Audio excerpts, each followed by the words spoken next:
C'est la première réunion des parlements chinois depuis la levée de la politique zéro Covid.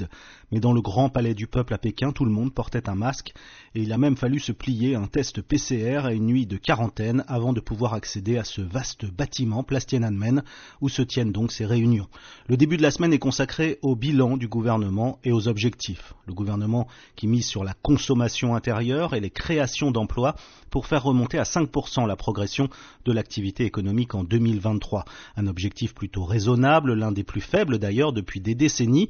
Mais ce qui a retenu l'attention des observateurs ici à Pékin, c'est l'augmentation du budget militaire de 7,2% cette année. Pour la 29e année consécutive, Pékin va donc doper le budget de son armée. Et derrière cette augmentation viennent évidemment en tête les tensions avec Taïwan.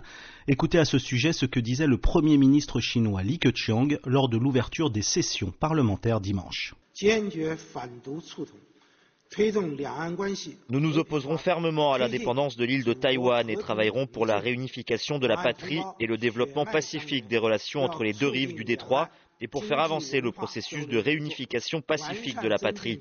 Comme les compatriotes des deux rives du détroit sont unis par les liens du sang, nous soutenons la coopération et les échanges qui favorisent le bonheur de nos compatriotes de Taïwan.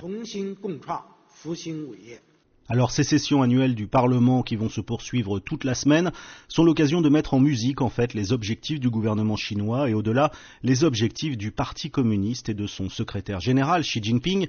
Chaque point fera l'objet d'une loi votée évidemment à l'unanimité le plus souvent étant donné qu'il n'existe aucune opposition au régime communiste en Chine, aucune opposition officielle en tout cas. Écoutez Rao Dong, il est professeur associé à l'école du parti du comité central du Parti communiste chinois.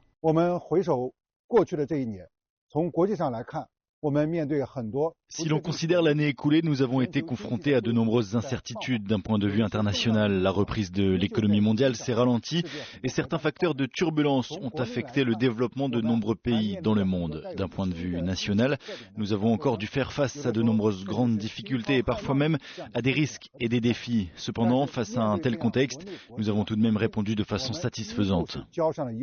Avec ces annonces bouclées dans une intervention de seulement 53 minutes contre plus de 1h30 les années précédentes et sans le moindre commentaire personnel, Li Keqiang a presque fait ses adieux au pouvoir exécutif où il n'aura jamais vraiment réussi à imprimer ses aspirations plus libérales sur l'agenda très idéologique et politique de Xi Jinping.